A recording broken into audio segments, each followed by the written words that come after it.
Pai, neste momento, Senhor, quero te agradecer por esta Sim, oportunidade, papai. por estar reunido, Senhor da glória, Senhor Todo-Poderoso, com meus irmãos, para aprender de Ti, Senhor, que é manso e humilde de coração. O Senhor venha falar em nossos corações nesta tarde, venha nos alimentar com a Tua palavra. Senhor, que o Senhor, nesta tarde, Deus, venha falar conosco de maneira sobrenatural, venha nos dar sabedoria para te obedecer em todos os momentos. É o que eu te peço, Senhor, e desde já te agradeço em nome de Jesus. Amém. Amém. Graças a Deus. E o pastor Rubens também vai se juntar a nós agora. Bom, queridos, eu não sei se os irmãos tiveram alguma dificuldade. Ah, deixa eu ver aqui. O pastor Rubens está se juntando a nós, ele está só configurando o áudio ali. Não sei se os irmãos tiveram alguma dificuldade com a disciplina de evangelho. Ela é até bem fácil, né, para nós, porque é algo comum. Não entrou? Tá. Ah, não. Tem que entrar pelo canal, então. É, é até uma disciplina bem comum para nós, porque o evangelho, ele para nós não é algo desconhecido, né? Mas, Paz, pastor Luiz. pode ser o pastor Rubens, conseguiu se nos juntar a nós, né? Graças a Deus. Consegui. Quem está online? Só o pastor Júlio e o pastor Esdras só, por enquanto. Tá aí? Espero que mais alguém se junte a nós aí daqui a pouquinho. Pelo menos é a expectativa, né? Estou tentando transmitir também pelo YouTube, mas o link que eu mandei, minha esposa já testou aqui, não entrou. Apesar de que eu já vi aqui, tá no ar. Deixa eu ver se eu tenho um outro link aqui para poder fornecer para os irmãos. Acessaram aí? Conseguiu acessar pelo... Tá. Daqui a pouquinho a gente tenta conseguir transmitir pelo YouTube também. Bom, como os irmãos já devem ter visto as nossas lições, elas são até bem simples, mas tem algumas coisas que eu acho que valeria a pena a gente verificar, né? Alguns pontos que eu acho que seria interessante a gente citar e ver a dúvida que os irmãos podem ter tido durante o estudo da nossa lição. Teve algumas dúvidas que me chamaram no privado para poder perguntar e de repente pode ter sido dúvida de mais algum dos irmãos. O Evangelho, eles não são livros biográficos. Isso é uma coisa que acho que atrapalha um pouco algumas pessoas, porque o objetivo ali não é um registro histórico biográfico. Ele acaba sendo um registro histórico e biográfico, sim, mas o objetivo ali é passar a mensagem de Cristo. Se fosse um registro histórico e biográfico, nós teríamos ali mais detalhes sobre a vida de Jesus e sobre também o momento histórico em que ele vivia. Por isso, os historiadores e a cultura secular às vezes bate no Evangelho, dizendo que existem discrepâncias, divergências de um livro para o outro, mas nada disso existe. Na verdade, é até interessante nós falarmos sobre isso, porque os três primeiros evangelhos, que nós chamamos de sinóticos, né? Que é o Evangelho de Marcos, o Evangelho de... Botei no iPad. Lucas Obrigado. e João. O Evangelho de Marcos, o Evangelho de Mateus e o Evangelho É, de Lucas, eles são chamados de isso. sinóticos porque eles têm a mesma visão. Eles beberam, vamos dizer assim, da mesma fonte. E por isso eles são muito semelhantes. Tem alguma, claro, diferença de um para o outro. Nós vamos falar rapidamente daqui a pouquinho. Mas os sinóticos, eles divergem, ou melhor, eles parecem que divergem porque são escritos por pessoas diferentes, em momentos diferentes, para públicos diferentes. E você vai ter, por exemplo, Mateus, que era um dos discípulos, e você vai ter Lucas, que nunca viu pessoalmente Jesus. Então, são fontes diferentes. Mateus fala daquilo que ele presenciou, na maioria das vezes, dentro do seu relato. Enquanto Lucas vai escrever daquilo que ele aprendeu, não só de Paulo, né, e também de outras testemunhas, onde mesmo ele disse que ele foi fazer uma pesquisa antes de escrever. Então você vai ter visões diferentes. Você vai ter Marcos, que ele pode ter presenciado algumas dos eventos que ele cita, mas provavelmente ele deve ter aprendido muito de Pedro. que foi das testemunhas oculares do que é relatado dentro dos evangelhos. Mas o interessante é exatamente essa divergência, porque se todos os três falassem exatamente a mesma história, ficaria claro que era uma mentira. Porque é impossível que pessoas diferentes olhem para o mesmo fato e narrem do mesmo jeito. Até porque, volto a dizer, eles escreveram em momentos diferentes. Provavelmente, Marcos deve ter sido o primeiro a ser escrito, ele é o mais cronológico, ele é o mais simples, mas ele foi escrito com um objetivo, né? Então, o pastor Rubens agora juntou a nós com o vídeo. Pode ser o pastor? Fica à vontade, tá? Para fazer qualquer pontuação, qualquer coisa que você queira incluir aí para nós, tá? Então, nós vemos que os evangelhos, eles são verdadeiros porque eles são divergentes. Se eles fossem iguais, com certeza seria uma mentira. O pastor Rubens está aí, ele está bem acostumado, pela sua prática policial, a interrogar algum suspeito, a ouvir. E se você tem, acredito, me corrija se eu estiver errado, se você estiver inquirindo três pessoas da mesma história, se os três contarem exatamente os mesmos detalhes, alguma coisa está errada, né? Fica claro que é uma mentira. Aí nós vemos que os evangelhos, os três primeiros, têm essa visão diferenciada, mas uma completa a outra. Onde há uma aparente discrepância, como por exemplo o caso dos gadarenos e outros, a discrepância só existe porque nós procuramos. Quando você vê outros exemplos de texto, quando nós entramos realmente com humildade para ver o que a Bíblia diz, nós vamos ver que a diferença está só na visão que cada um, ou no foco que cada um dos autores, dos escritores, melhor dizendo, dá para o texto. Nós temos também o Evangelho de João, ele foi o último a ser escrito, ele é bem diferente dos primeiros, porque ele foca em coisas bem diferentes, ele foca na deidade de Cristo. Não que os primeiros não falem sobre isso, eles falam sim, mas a narrativa deles, eles focam mais no ministério de Jesus, eles focam mais nos milagres, eles focam mais nos ensinos de Jesus, enquanto que João, ele vai focar muito mais sim, no ministério de Jesus dentro da Judéia, mas ele vai focar muito mais na divindade de Cristo. Porque quando ele escreve com um objetivo muito claro. Ele escreve para debater com os gnósticos que começaram a entrar na igreja. Entende? Então, essa crescente dificuldade que a igreja estava tendo foi o foco dele. O pastor Júlio está dizendo que o meu áudio está baixo. Eu acho que eu vou tentar aumentar aqui. Ou vou tentar chegar mais perto. Para mim está normal. Está normal? Então, pastor Agora, Júlio, deve ser consigo aí para mim tá... o seu áudio aí que deve estar um pouco mais baixo. Não. Bom, tem mais alguém entrando aqui? Não. Por enquanto somos só nós quatro mesmo. As pessoas podem acessar o vídeo aí, é só clicar no vídeo. Eu não estou vendo nenhum extra. Isso. Pode habilitar o vídeo aí, que fica mais interessante. E também, a gente colocou o link lá, minha esposa colocou o link lá no YouTube. Se alguém não conseguir entrar em contato com os irmãos, é só avisar que por lá, pelo YouTube, também dá para assistir aqui essa nossa conversa. Bom, o Evangelho de João, então, ele foi escrito com esse objetivo a princípio.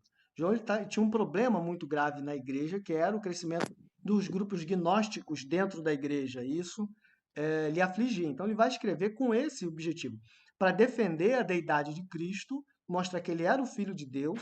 Inclusive, todos os milagres que ele narra são milagres para a glória de Deus, são milagres fabulosos, vamos dizer assim, miraculosos, grandiosos, que demonstram que só Deus poderia fazer aqueles feitos. Nós temos também alguns pontos interessantes dentro dos evangelhos. Você vai ver que Mateus, quando ele escreve para o povo judeu diretamente.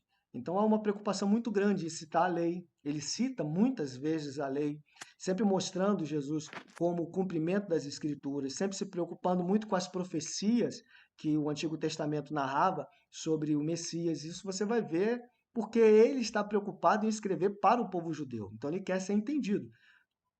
Existe uma discussão aí que só vou citar porque acho que vale a pena os irmãos saberem, mas não vale a pena discutir, se o Evangelho de Mateus foi realmente escrito primeiro em grego ou teria sido escrito primeiro em aramaico ou hebraico.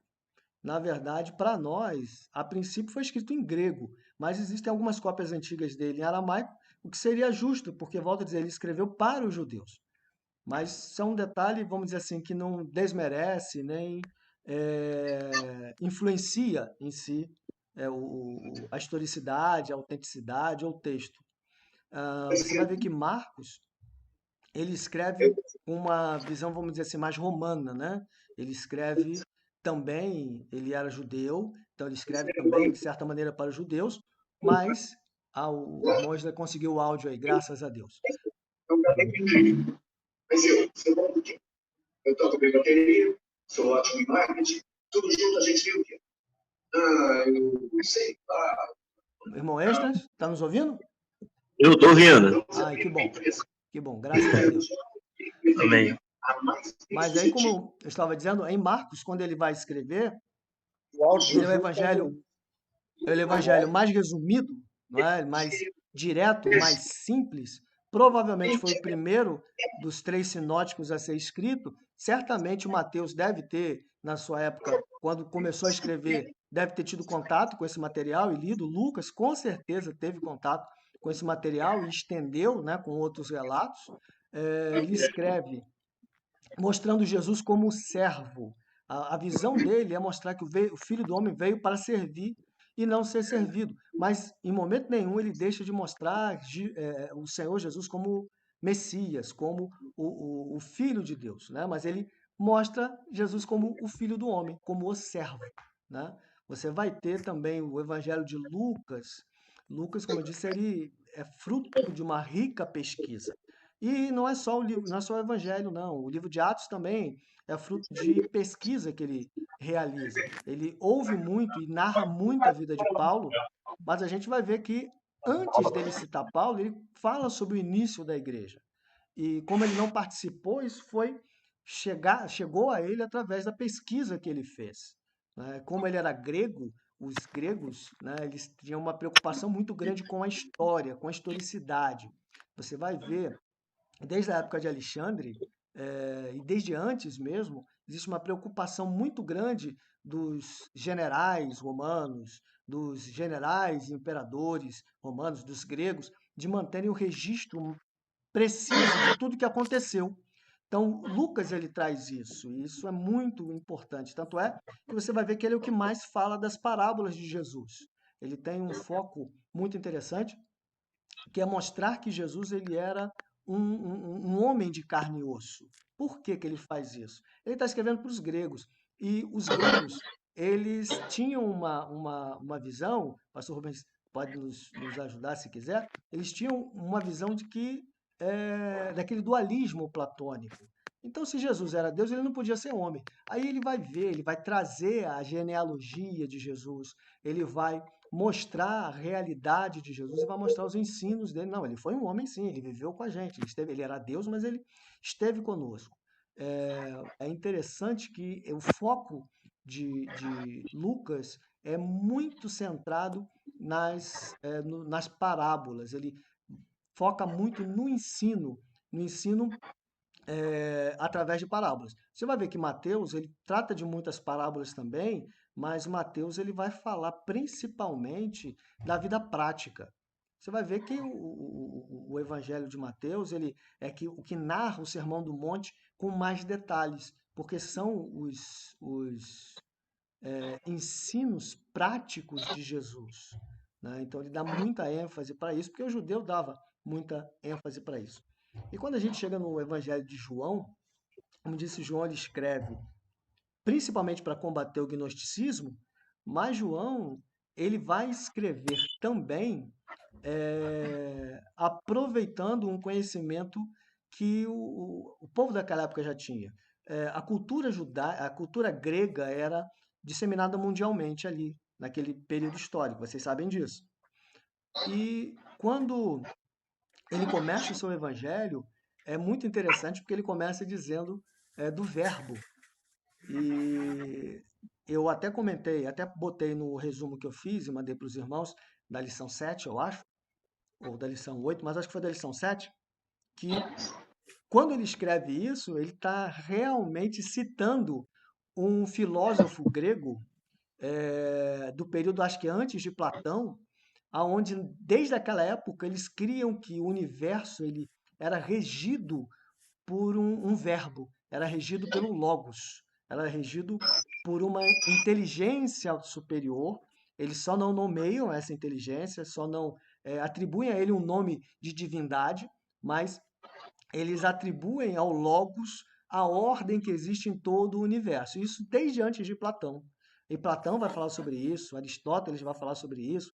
E quando chega na época de João, os gnósticos pegam essa ideia e vão desenvolver em cima dela. Então, quando João ele apresenta no seu evangelho o verbo, ele está dizendo, entre outras palavras, o que fica oculto para nós, quando não temos esse conhecimento, ele está dizendo que o verbo que vocês estão procurando, esse autor e ordenador de todo o universo, esse sustentador do universo, que existe no mundo das ideias, mas que existe também no universo físico, esse é esse Jesus que nós estamos apresentando. Então, ele usa de um artifício que os gnósticos e que a filosofia grega tinha para introduzir o evangelho. É muito interessante quando a gente tem essa noção. Porque eles não eram. Isso é uma coisa que a gente ouve muito falar na igreja e eu procuro debater, discordar sempre que eu posso. A gente tem a falsa visão de que eles eram homens ignorantes. Não, nenhum dos discípulos eram ignorantes. Eles eram homens indoutos, o que é bem diferente. Você ser doutor, quer dizer, você ter uma formação acadêmica, é uma coisa. Você ser ignorante é outra. Basta dizer o seguinte: eles falavam pelo menos 3 idiomas, né? Porque eles falavam o aramaico, eles falavam e liam hebraico, que pode até guardar uma certa semelhança, mas são idiomas diferentes, e falavam o grego. E também falava-se, provavelmente, alguns deles deveriam falar também alguma coisa do latim, porque a língua de Roma era latim. Então, pelo menos 3, mas eu arriscaria aí dizer que eles falavam 4 idiomas. Quando a maioria de nós brasileiros não sabe falar um. Então, dizer que os apóstolos eram ignorantes é um erro, eles eram indoutos. E também eles passaram 3 anos e meio com Jesus, então eles aprenderam muito, com certeza, não tenho dúvida de ressaltar isso. Então a gente vai ver aí João, um João já bem avançado em idade, que vai aproveitar esse conhecimento que as pessoas tinham, mais ou menos o que Paulo fez quando chegou no Areópago, João faz também. Acho que essa que é a ideia. E os outros discípulos da mesma maneira. Volto a dizer, eles não eram ignorantes, eles eram indoutos. E quando eles começam a narrar, a escrever a história de Cristo, tanto os sinóticos quanto João, eles escrevem principalmente para que aquele conhecimento não se perdesse.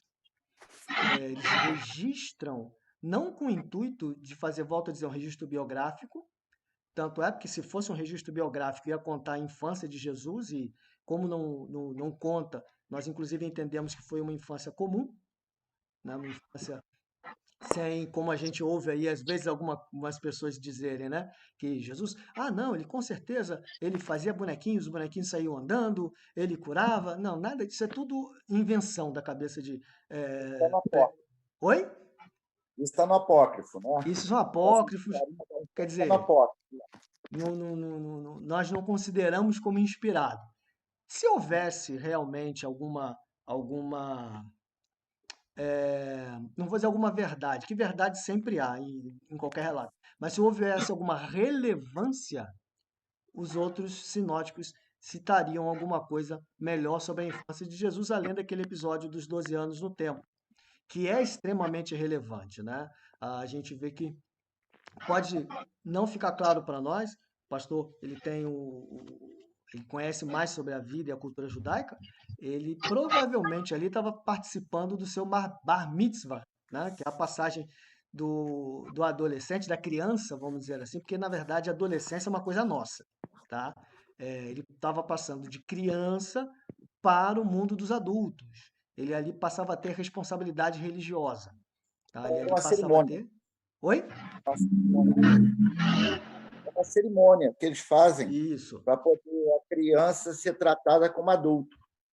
Isso, quando a gente tem em mente, a gente começa a ver alguns textos da Bíblia de forma diferente, né? Isso. Da criança que vai se perder, vai pecar, né? Aí tem que entender que 13 anos de idade era criança ainda, né? Quando passar para os 13 anos, aquela passagem lá de Jesus com 12 anos lá, que foi esquecido no meio dos doutores, provavelmente era o bar mitzvah dele, mas a Bíblia não diz, mas a gente entende isso, que ele agora vai dar de adulto para adulto, ele vai falar de igual. Então, imagina, na cultura deles, 12 anos de idade era uma criança. Na nossa cultura, 12 anos é um pré-adolescente. Isso.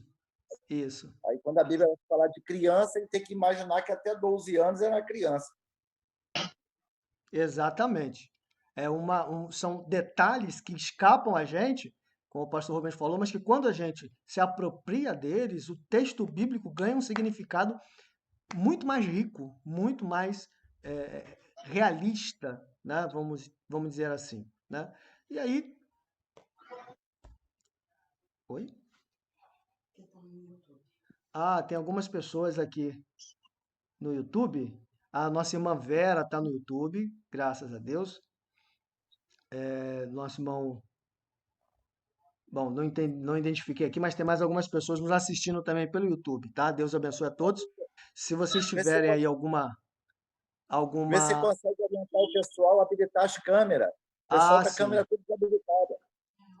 Ah, sim, o irmão Júlio, irmão Extra, se quiserem, podem habilitar a câmera Sim. aí, né? Fica talvez mais interessante para os irmãos e para quem está nos assistindo também, né? E se quiser fazer pergunta, pode mandar pelo YouTube também, que a gente está ouvindo, tá vendo aqui, de repente a gente tenta interagir. Eu queria pontuar até aqui, para a gente Uhum, poder seguir o fluxo do pensamento, uhum. por que os 3 evangelhos sinóticos escreveram algumas coisas e não são totalmente iguais. Porque, na realidade, aí o Esdra conseguiu habilitar a câmera, Isso, que bom. eles não, porque eles escreveram quase iguais e tem algumas aparentes divergências. Porque, quando eles não escreveram uma biografia, eles escreveram a forma como eles viam o Evangelho. Né? Uhum. Cada um vai fazer o seu retrato de Jesus. Cada um vai fazer o seu retrato. Cada um vai mostrar como via Jesus. Né? Você vai ver que alguns evangelhos Jesus entrava na cidade. Outros vai dizer que Jesus saía da cidade quando foi fazer o milagre lá dos cegos. Né? Então, será que tem aparente? Será que tem distorção? Afinal, Jesus estava entrando ou Jesus estava saindo? Na realidade, um via Jesus entrando. E a cidade também tinha a cidade velha e a cidade nova, né? Jericó, por exemplo. Jericó. Um falou, Jesus estava entrando na cidade de Jericó, mas entrando no qual? Na nova ou na velha? O outro falou, ele estava saindo da cidade, qual? Está saindo da velha ou da nova? Então, cada um tinha uma perspectiva de Jesus. Cada um via Jesus de uma forma. Então, aí fala assim, poxa, mas tem distorção, não tem distorção, porque cada um mostrava aquilo que via, como via Jesus na sua história. Né? Isso é um ponto. Então, por isso que vai ser sinótico, porque é de sinônimo, né?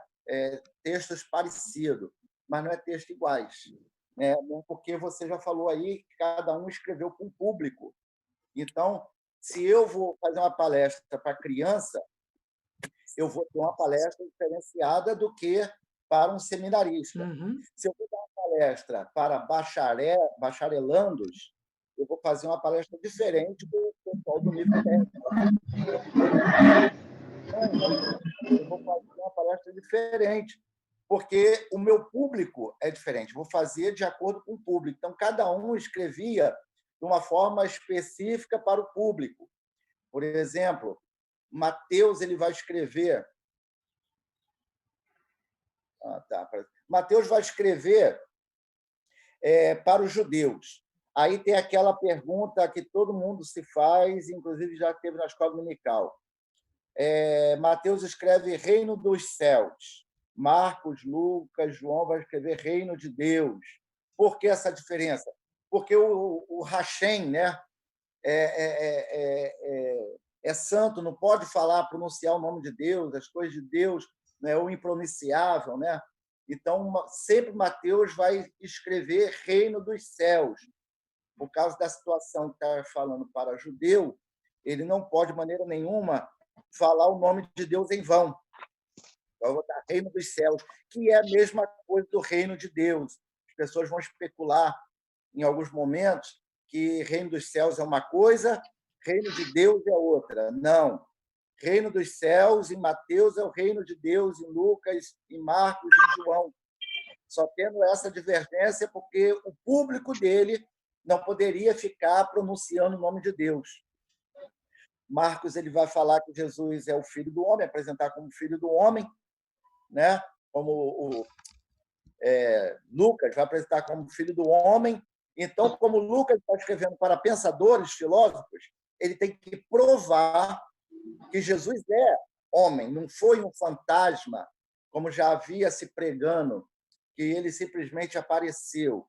Então, ele precisa pegar uma genealogia lá de Adão para provar que Jesus teve a sua descendência lá de Adão, que ele é homem.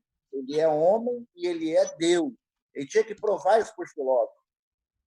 Diferente de Mateus, que vai pegar a genealogia lá de Abraão, porque precisava provar para os judeus que Jesus era filho de Abraão. E Lucas vai dizer que ele é da descendência de Davi. Então, ele é o Messias, filho de Davi, o rei, né? Vai mostrar ele como rei também.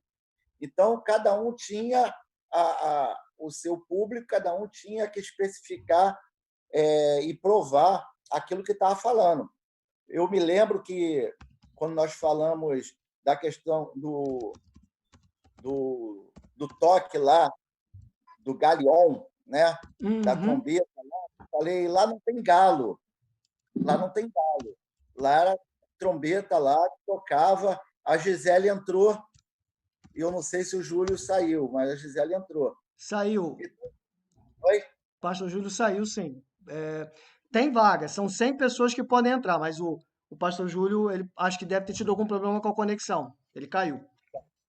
A Gisele pode habilitar aí a câmera se quiser. Bem, então, quando eu falei do Galion, eu falei que, olha, eu não estou tirando isso da minha invenção. Não foi da minha cabeça, da minha cachola que eu tirei isso. Aí eu apresentei um teólogo, né, que é o William Barclay, e mostrei tal página, tal lugar onde estava. A mesma coisa são os evangelistas. Eles vão escrever e vão provar para quem está escrevendo. João ele vai fazer uma perspectiva diferente de Jesus, então ele vai combater, como a escrita dele foi tardia, ele vai combater algo que já estava entrando na igreja, o gnosticismo, que muito bem falado aí, no princípio era o verbo, né? No princípio era a palavra. Então, quando ele vai falar isso, ele vai estar lembrando lá, porque havia esse pensamento de que esse verbo, esse logos, ele era a Terra, o planeta Terra, que os fenômenos da natureza, né? Mas esse fenômeno entrou num homem, ele acabou vindo para a criação. E então o homem ele poderia evoluir, ele poderia crescer, ele poderia fazer. Aí Jesus está dizendo, ó, no princípio, realmente era o Logos, era o pensamento. Mas esse pensamento se fez carne e habitou entre nós. Ele apresenta esse homem que poderia ser o Logos. Ele aproveita uma situação e ele apresenta Jesus dizendo que é esse homem que vai salvar, que é o Filho de Deus. E apresenta esse Filho de Deus é Jesus. Então, é muito interessante que cada evangelista ele vai escrever sobre uma perspectiva, tendo uma visão e comprovando a visão dele. Lucas ele vai dizer, ó, eu não vi, mas eu pesquisei, eu entrevistei, inclusive ele entrevistou as mulheres, né? Quer saber de alguma coisa, vai perguntar às mulheres, sabe de tudo. Então ele entrevistou as mulheres, ele pesquisou, ele leu e ele fez um apanhado de uma pesquisa e vai escrever isso em 2 volumes. Vai escrever o Evangelho de Lucas e depois vai escrever o livro de Atos, que você vai estar ministrando aí a próxima matéria. Então, nós estamos vendo aí, o pastor Júlio avisou, ele está assistindo pelo YouTube também. Irmã Gisele, Pai do Senhor, Deus abençoe. A irmã conseguiu estar conosco. É uma coisa muito interessante, como eu falei, como o pastor Rubens acabou de falar, o Evangelho, ele não é o primeiro, não foram os primeiros escritos da igreja, mas eles acabam sendo a base da igreja. Na verdade, os primeiros livros, há uma pequena dúvida, pode ter sido o livro de Tessalonicenses, mas enfim, o Evangelho não foi o primeiro a ser escrito, mas eles foram escritos no intuito de que o pensamento, que as instruções de Cristo não se perdessem no meio dos anos. Não houve, ao contrário, quando você vê algumas outras religiões, só vou pontuar isso que eu acho isso interessante, quando você vê alguns outros grupos, como os islâmicos eles têm um único escritor, que é Maomé. E existiu uma preocupação muito grande lá dos sheiks em que só pudesse ser publicado ou escrito ou reeditado as palavras exatamente iguais às palavras que Maomé falou. Então, o Alcorão é igual para todo mundo. Existe uma dificuldade dentro do cristianismo acadêmico, não prático, que se você for ver, uma tradução pode ser um pouco diferente da outra, porque nós, infelizmente, não temos um único texto da onde todos os evangelhos são criados, né? São reescritos, são editados. Existe um conjunto de textos antigos que se somam, se recolhem, para que, através do estudo daqueles textos, a gente tenha a reconstrução dos textos originais. Por que eu só estou comentando isso? Porque alguém me perguntou esse mês, eu só não me lembro quem foi, sobre essa questão da diferença que existe entre uma Bíblia e outra em textos tão comuns. Você vai ver algumas Bíblias, por exemplo, que apresentam umas passagens entre colchetes. Geralmente eles apresentam porque aquela passagem não se encontra em todos os manuscritos antigos. Mas, ainda que você retire dos evangelhos, são poucas as passagens nos evangelhos, isso aí é interessante, são poucas as passagens no evangelho onde haveria dúvida sobre a sua autenticidade. Se você retirar todas elas, os 4 evangelhos continuam sendo os 4 evangelhos. São muito poucas coisas que são divergentes, vamos dizer assim, entre os manuscritos antigos. Então, por que eu estou dizendo isso? Porque eles são fonte de verdade, são fontes inquestionáveis. São inquestionáveis. Existe, se eu não me engano, 4 ou 5 passagens só em todos os evangelhos que se tem dúvida, né, pastor Rubens, sobre a sua autenticidade. Todo o texto do evangelho, todos os 4, eles são textos dignos de confiança e de aceitação.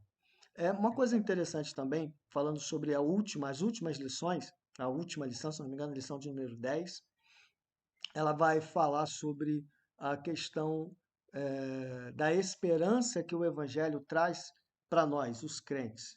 Existe, claro, nós estamos aqui num debate acadêmico, Nós estamos aqui um debate visando conhecimento. Pastor, se me permite, antes do senhor Claro, entrar nessa seara, antes de claro, entrar claro. nessa seara, vamos voltar um pouquinho. A questão dos textos, esses textos eles são passados por um crivo. Eles são Sim, passados, eles têm que provar a sua canocidade, ou seja, se eles vão entrar para o cano ou não, eles passaram pela canocidade. Então, eles foram aprovados, né? Eles têm que ser citados no Novo Testamento por outras pessoas, ele tem que eles têm que passar por um crivo. Então, foi aceito pelos pais da igreja, foi aceito pelos apóstolos, foi aceito foi comprovado pela história e pelo costume deles. Então, eles passaram por um crivo, foram aprovados. Então, é canônico, os textos são canônicos. Agora, a questão de ser ou não, está ou não, como se diz, se aquele texto é o texto original ou não, essa questão, porque, às vezes, eu me lembro que estava numa escola bíblica dominical e um presbítero falou: não, a minha Bíblia é a tradução mais fidedigna original. Bom, nós quem temos é ele para, quem autoridade ele tem para poder testar isso assim com tanta veemência? nós temos a cópia da cópia, né? Da cópia, da cópia, da cópia, da cópia. Então, não existe Bíblia com texto fidedigno. Da onde foi extraído o nosso texto de hoje, Passou. foi Libera extraído para da cópia. Foi extraído da cópia. Porque eles pegaram aquelas cópias que rodavam por ali, e os 70, que a gente chama de Septuaginta, traduziu, né? Traduziu, e aí, então, desses textos que passamos a ter a nossa Bíblia. Então, se algum texto, às vezes a gente pega um texto de uma Bíblia, está um texto curtinho, e a gente pega um texto de uma Bíblia, está um texto longo. Qual é o mais fidedigno? O mais fidedigno é o mais curto, não é o mais longo. Fala assim, aí eu me lembro, tem alguns crentes que falam assim, a tua espada está faltando dente, está faltando texto aí. Na realidade, é o contrário, a dele é que tem demais. Porque se eu sou um escritor, se eu sou um tradutor, aí eu estou traduzindo texto, né? Então, eu traduzo o texto nu e cru. Mas aí eu falo assim, poxa, não ficou legal. Eu vou acrescentar. Aí coloco um acréscimo para poder completar o texto. Mas aqui no original não está escrito aquilo. Mas eu coloquei porque eu achei que melhoraria o texto. Então, sempre quando um texto for numa Bíblia maior e outro texto na outra Bíblia for menor, o melhor ou mais fiel é o que é menor.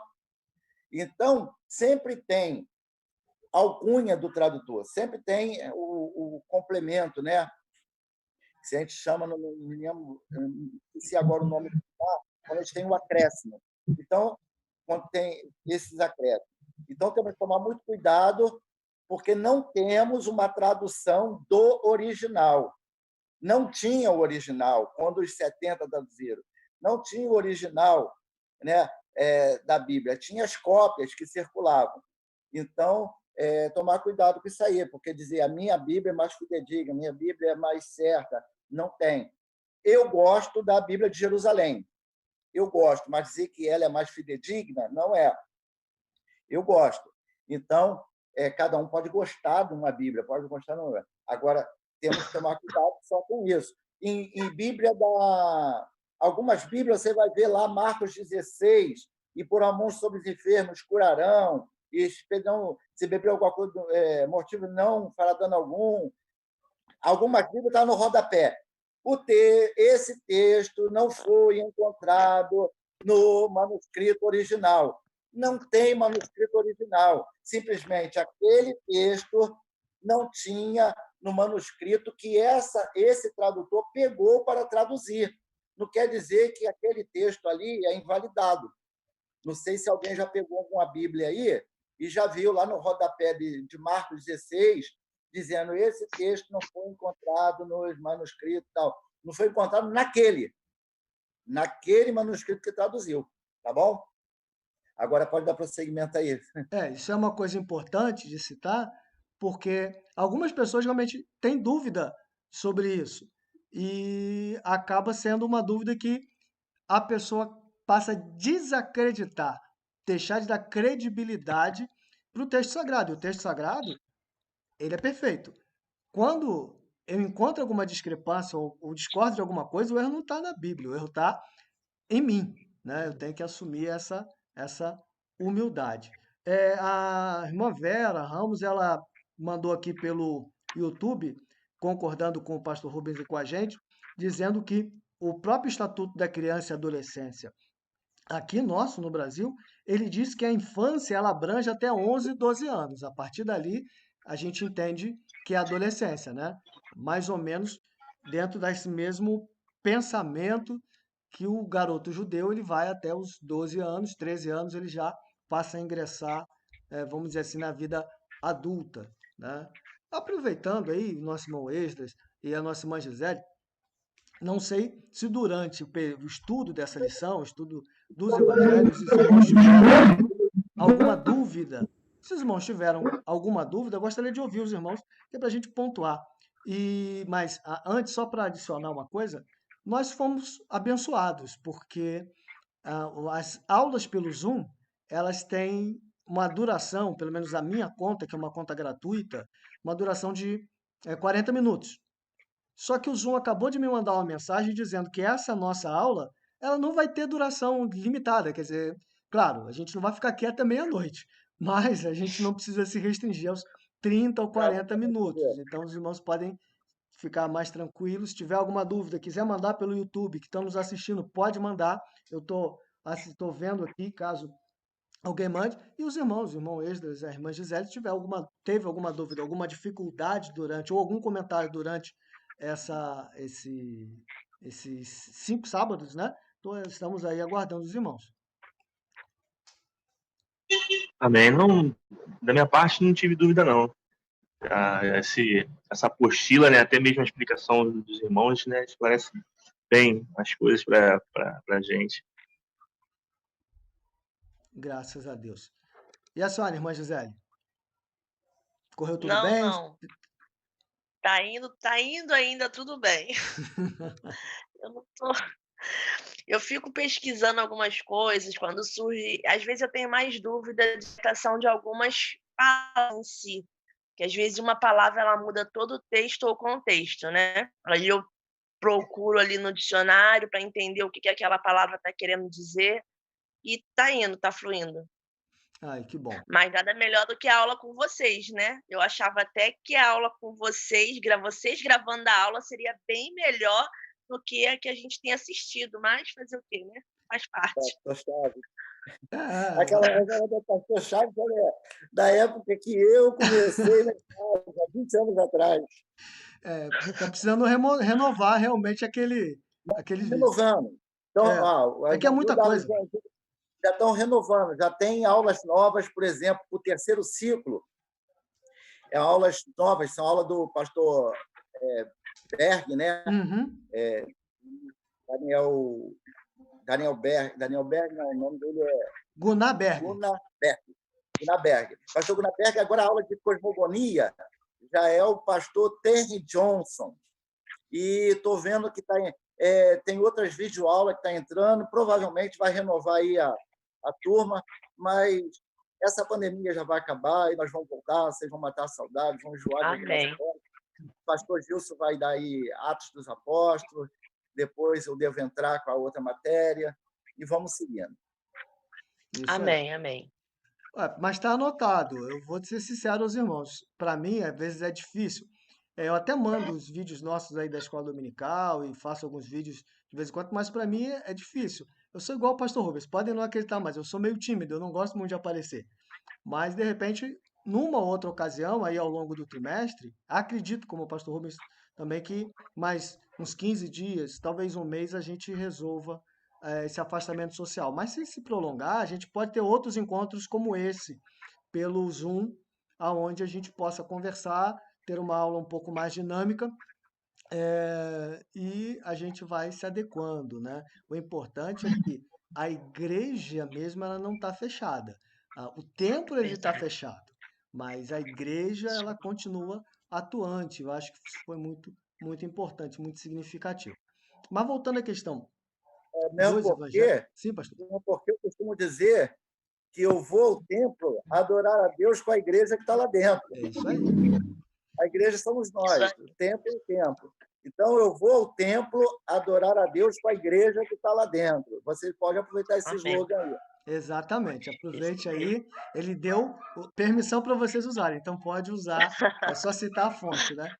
Mas enfim, o evangelho, ele é, como a gente já vem falando até aqui, os 4 evangelhos, eles nos dão a visão mais perfeita de Cristo. Então, o importante é que a gente estude e procure. Claro, você talvez prefira um texto ao outro. Eu gosto muito do texto de João, mas por uma questão de gostar de coisas mais filosóficas, tá? Mas, além de João, eu gosto muito do texto de Lucas, pelo detalhamento, pela instrução, mas é uma questão de gosto pessoal, tá? Eu prefiro, se eu for convidado a pregar, eu prefiro texto de João e texto de Lucas. Mas nós precisamos ler os 4 evangelhos para poder ter a visão completa e perfeita de Cristo. Não adianta a gente ler um e desprezar o outro. Não, esse aqui, você pode gostar do texto, da forma como o texto foi escrito. Né? Como já falamos, ele foi escrito para públicos diferentes, então você pode preferir um ou outro. Mas os 4 evangelhos, eles são importantes para nós. Só estudando os 4, só comparando os 4, é que nós vamos ter a visão perfeita de Cristo. Aí nós vamos vê-lo como Rei dos Reis, vamos vê-lo como homem perfeito, vamos vê-lo como Filho de Deus, vamos vê-lo como servo. Se a gente privilegiar uma visão sobre a outra, o que vai acontecer é que o nosso conhecimento vai ficar pela metade. Então, nós precisamos ver os 4 evangelhos. O mesmo fato, às vezes, é citado por ele, nós já explicamos isso aqui, de formas diferentes, então você precisa ver a narrativa dos 4 para poder chegar à verdade mais próxima da realidade. Por exemplo, se você pegar a crucificação, Mateus ele fala de um jeito, o Lucas fala de outro e João vai falar de outro. João, por exemplo, se eu não me engano, dos 4, é o único que cita que a inscrição que está sobre a cruz, ela é escrita em hebraico, ela é escrita em grego e ela é escrita em latim. Aí você vai dizer, poxa, mas latim, como eu já falei aqui, latim era e é ainda a língua falada em Roma. Roma, mesmo ele falando grego e levando o grego, mantendo o grego que Alexandre o Grande disseminou, a língua que falava-se em Roma, na cidade do Lácio, que é os arredores de Roma, não era o grego, era o latim. Então, o fato de João citar isso é muito relevante, muito pertinente, porque é a língua dos acusadores de Jesus, dos executores de Jesus, né? Propriamente dito. Então, quando você junta todos, é que você consegue realmente ter a visão perfeita daquela situação. João também é o único que cita o diálogo de Jesus com o discípulo amado, quer dizer, com ele mesmo, deixando Maria a cargo dele, né? Porque Maria era sua mãe, com certeza já tinha uma certa idade, não era extremamente velha, mas a mulher dentro da cultura judaica ela era um tanto desfavorecida, então ele cuidou para que a sua mãe não fosse desprezada, vamos dizer assim, embora ele tivesse outros irmãos, né, como Tiago, o escritor da epístola, ele é irmão do Senhor. Mas enfim, quando você pega mesmo os evangelhos semelhantes, sim, Interessante também em João, que ele nunca vai falar dele mesmo. é, Ele vai falar o discípulo amado. Ele vai falar aquele que deitava a cabeça sobre o seu peito. ele vai falar, quando ele chegou primeiro do que Pedro no sepulcro, ele vai dizer, o mais novo chegou primeiro, e o Isso. outro que chegou depois entrou. Ele nunca vai citar dele. Eu acho isso interessante, porque ele não chama para ele o evangelho, mas chama para Cristo. Ele só conta o fato, mas ele procura não se apresentar, né? E é o único também que falou sobre as sete frases da cruz, Uhum. né? Então, o João ele sempre não quis nunca se aparecer, ele sempre citou aquele, ou o mais novo. O discípulo chegou primeiro, o outro chegou e depois entrou. Ele fala assim, poxa, e é interessante que João era o mais novo. João era o mais novo dos discípulos e foi o mais velho a morrer. Uhum. Aquela profecia que Jesus vai dizer para ele se cumpriu, porque ele morreu na velhice. Tentaram afogar ele em óleo quente, não mataram.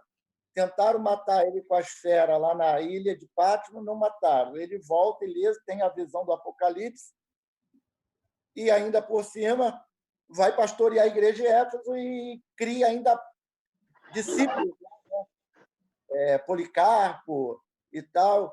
Policarpo vai criar discípulo também, e ele vai morrer na velhice, foi o único, porque havia promessa sobre ele. Exatamente, exatamente. Então, isso é muito, muito interessante, essa humildade de João, né? Engraçado que a mãe dele, né, pede a Jesus, bota uma à direita e outra à esquerda. Eles, ao longo do ministério e da vida, eles foram bem quebrantados. Também está conosco pela internet, aqui no YouTube, a nossa irmã, a pastora Ana Nery, e o nosso irmão Jefferson também. Deus abençoe vocês. Acabei de ver que vocês estão conosco, é bom tê-los conosco aí assistindo. Se tiverem alguma dúvida, alguma interação, podem mandar pelo chat do YouTube também, que aí eu transmito aqui para os irmãos em vídeo e a gente tenta responder, caso Deus, claro, nos dê essa condição. Bom, tem alguns outros fatos interessantes sobre os evangelhos. Nós vamos ver que não é só, o pastor Rubem já comentou, eu também comentei brevemente aqui, nós temos outros evangelhos além dos que estão no Novo Testamento. São os textos que nós chamamos de apócrifos. Você tem o evangelho de Pedro, por exemplo, né? Mas não passaram pelo crivo da igreja. Eles são textos que nós entendemos que foram escritos tardiamente, não foram escritos pelos apóstolos, e por isso eles não são dignos de aceitação. Tem um evangelho muito falado na internet, é o evangelho de Tomé. Não sei se vocês já tiveram a oportunidade de ouvir alguma coisa sobre ele. É um evangelho apócrifo. Se você lê logo o começo do texto, você vê que ele é um evangelho muito ligado ao gnosticismo. É um evangelho muito místico. Ele não acrescenta nada de novo. Ele tem alguns trechos que eles são bem divergentes do resto do evangelho. E, como eu disse, ele tem uma visão muito gnóstica. Tem um texto nele que diz, se eu não estou enganado, diz assim, que se você procurar Jesus debaixo de uma pedra, você vai encontrar. Por quê? Porque é aquela visão de que Deus está em todo local. Então, são textos que não... Panteísmo. Oi? Panteísmo, isso, pastor, panteísmo. O panteísmo. Panteísta, são panteístas. Então, são textos que não são dignos de aceitação. Por isso, eles não fazem parte, não entraram no cano do Novo Testamento. Mas tem sempre alguém, se você procurar na internet, você vai ver vários vídeos, vários textos, pessoas dizendo, não, olha só, esse evangelho aqui é o evangelho perdido. Não existe evangelho perdido. Existem os perdidos que não querem crer no evangelho, mas evangelho perdido não. Estão ali os 4 que são suficientes para nós termos essa visão perfeita de Cristo. O evangelho de Lucas... Sim, pastor. Os apócrifos, no Novo Testamento tem muito pouco. Apócrifo mesmo tem muito pouco, que tentou passar no crivo, mas não conseguiu. Agora, tem literaturas que rodavam lá, que nem podemos dizer que era apócrifo, é folclórico mesmo, né? Sim. Jesus uma vez fez um bonequinho e soprou e deu vida, o bonequinho saiu correndo, vivendo. Isso tudo são livros que nem considera apócrifo, mas duas cartas que não entrou no livro, que eu gosto muito, é a primeira e segunda Clemente. Uhum. Clemente, né? É um livro, é uma carta séria. Eu acharia que poderia ter até entrado, mas não entrou. Porém, não tem problema em ler. Assim como os apócrifos do Antigo Testamento, se você ler 1ª e 2ª Macabeu, livro histórico, só vai te enriquecer a história, não vai ter problema. Então, os apócrifos são esses, que se você ler, não tem problema nenhum, porque não traz nada contra a nossa crença, né? Agora, diferente desses escritos que rola pela internet, esses livros folclóricos, né? Cheio de mitologia, cheio de panteísmo, cheio de esses ismos aí. Então, há uma diferença nisso aí, tá? Sim. O livro de Enoque, por exemplo, do Antigo Testamento, tem algumas coisas interessantes do ponto de vista cultural, mas também são coisas complicadas de se passar. Mas fica aí a dica. Como leitura, vale a pena até conhecer, mas tem alguns textos que você realmente precisa tomar cuidado, porque senão é igual o Apocalipse de Pedro. Existe um texto que atribui-se a ele, mas que não acrescenta, ao contrário, acaba depondo contra a fé. Aí, como o pastor Rubens falou, aí não vale a pena você interagir com esses textos, né? O Evangelho de Lucas, ele tem uma coisa muito interessante que eu acho que vale a pena citar, vale a pena a gente discutir um pouco, que é o que são a riqueza das parábolas. Lucas, por exemplo, ele vai apresentar ali a parábola, ele não apresenta uma, mas são as parábolas das coisas perdidas. Os outros evangelistas, eles não apresentam, por exemplo, a parábola do pródigo, que é uma das maiores parábolas do Novo Testamento, né? Mas apresentam outras parábolas da dracma perdida, por exemplo, né? Aí você vai ver que quando você lê as 3 parábolas, isso eu também acho interessante a gente citar, uma parábola, ela tem normalmente um significado, ela tem uma moral. Eu vejo às vezes muitos pregadores pegarem uma parábola e darem mais ênfase a detalhes circunstanciais do que aquela ideia que Jesus queria transmitir com a sua parábola. Isso pode se tornar um problema. Não vou dizer que é um problema. Por que eu vou dizer que é um problema? Você pega, por exemplo, a parábola do semeador, Jesus ele tira ali várias lições, existem vários elementos da parábola onde ele vai comparando com a vida cristã. Ok, perfeito, maravilha.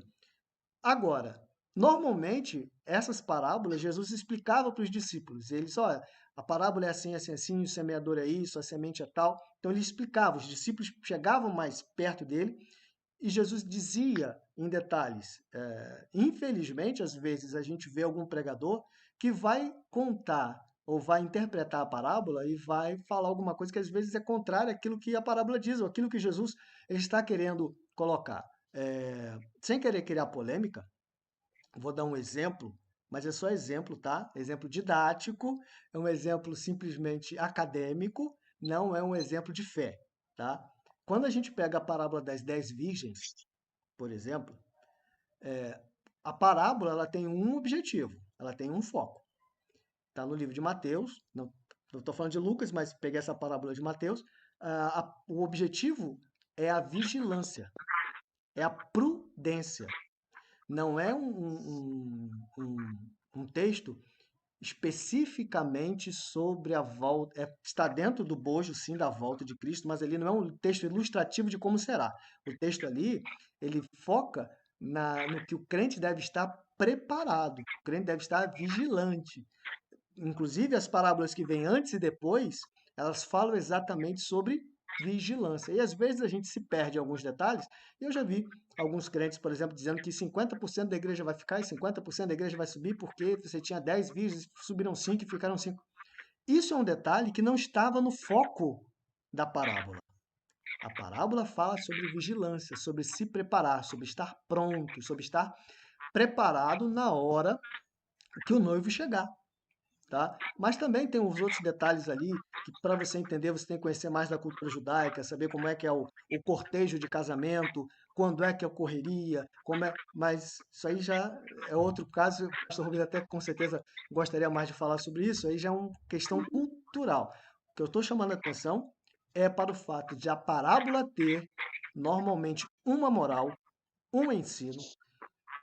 Pode ter alguns detalhes circunstanciais interessantes, sim, mas as pessoas acabam pegando mais os detalhes e dando ênfase aos detalhes, às vezes deturpando a ideia da parábola, do que propriamente a parábola em si, tá? Você pega a parábola do filho pródigo, uma parábola bem grande, então você vai ter ali até mais de um ensinamento, sim, da parte de Cristo, mas ela está falando, volto a dizer, no meio de uma sessão onde Cristo está falando sobre as coisas perdidas. Ele vai falar sobre a dracma, perdida a moeda, né? Ele vai falar sobre a ovelha e aí ele vai falar sobre o filho. Então, é o relacionamento de Deus com o perdido. E depois o relacionamento do perdido com Deus, a necessidade de perdão, a necessidade de voltar. Então, as pessoas às vezes criam tanta coisa, e, por exemplo, a questão das alfarrobas lá, a comida dos porcos, né? Eu já vi gente focar mais ali do que na questão do perdido que volta. Dos dois perdidos. Porque tanto o filho que ficou estava perdido, quanto o filho que foi também estava perdido. Você vê pelo diálogo dele com o pai, que ele não recebeu o filho de bom grado, né? Então você tem aí, às vezes, um desvirtuamento, um distanciamento do pregador daquilo que o texto, ou que Jesus tinha em intenção quando citou o texto. Você vai ver muitas parábolas no livro de Lucas e todas elas devem ser vistas, algumas delas acontecem, ou são faladas também no Evangelho, nos outros evangelhos, principalmente no Evangelho de Mateus, com às vezes uma ou outra pequena diferença, ou uma ou outra, vamos dizer assim, diferença no tempo em que elas são colocadas. Você vai ver que o evangelho mais cronológico, ou que parece que é mais cronológico, dos três sinóticos é o evangelho de Marcos. Mas o objetivo do evangelho, a gente já falou aqui, não é uma narrativa histórica nem biográfica. Ele está narrando os fatos e ensinamentos relevantes da vida de Jesus que refletem na nossa vida cristã e na nossa salvação. Tá? Então você vai ver que às vezes a ordem dos eventos em um sinótico e outro sinótico é diferente, mas o objetivo ali não é citar fatos em ordem cronológica. O objetivo ali é mostrar os fatos, é mostrar os milagres, é mostrar os ensinamentos, é mostrar aquilo que Deus pretendia quando inspirou aqueles homens a escrever os três evangelhos sinóticos. Você vai ver que João é o que menos fala de milagre. Ele tem 8 milagres, se eu não me engano. São 28 ou 29 milagres. Tem sempre uma diferença da forma como se conta. Então, tem 28 ou 29 milagres, se eu não me engano, no Novo Testamento. Eles se repetem, quase todos se repetem nos sinóticos, mas dos quase 30, João só cita 8. Ah, mas Pastor, não é? Sim, me claro. permite. Em relação às parábolas têm um ponto central, Sim. que é uma verdade, uma moral para ser ensinada. Isso a gente aprende desde lá da época da titia, né? Quando vai falar daquela... dois burros vão atravessar o rio. Um está carregado com açúcar, outro está carregado com esponja. Aí o que está carregado com açúcar se joga lá no rio, o açúcar se desfaz e passa o rio. Aí o outro se joga, só que a esponja cinge e morre afogado. Qual a moral da história? Né? Cada um tem a sua carga. Então, a parábola ela vai falar sobre um ponto central, uma moral. O das 10 virgens ela vai falar sobre vigilância. Aí a pessoa pega isso como que uma matemática exata para poder dizer que a metade vai subir e a metade vai ficar. Essa matemática ela foge quando estão dois no campo, um vai voltar, o outro vai subir. Quer dizer, a matemática não fecha, porque se eu tiver duas pessoas crentes, um vai subir, outro vai ficar, não vai, porque os dois são crentes. Então, as pessoas pegam o que as circunstâncias para poder tirar uma moral e acaba tirando o foco verdadeiro da moral da história. Então, a história tem uma. Então, eles pegam essas parábolas e fazem coisas mirabolantes, malabarismos espirituais aí, para poder tirar a glória da igreja, poder tirar a coisa da igreja.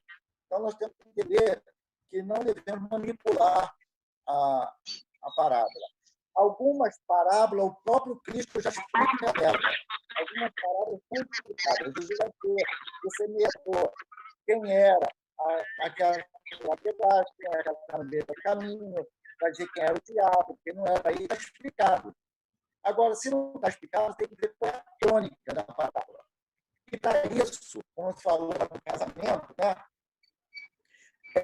O cortejo que vinha não conhecia a noiva. O cortejo que vinha com o noivo para entrar, para pegar a noiva, era o cortejo do noivo. E quem estava esperando eram as madrinhas da noiva, as 10 virgens lá, com as lamparinas cheias de acesa, para poder clarear o caminho, porque eles iam passar pela cidade, pelo caminho, até a casa onde seria a festa.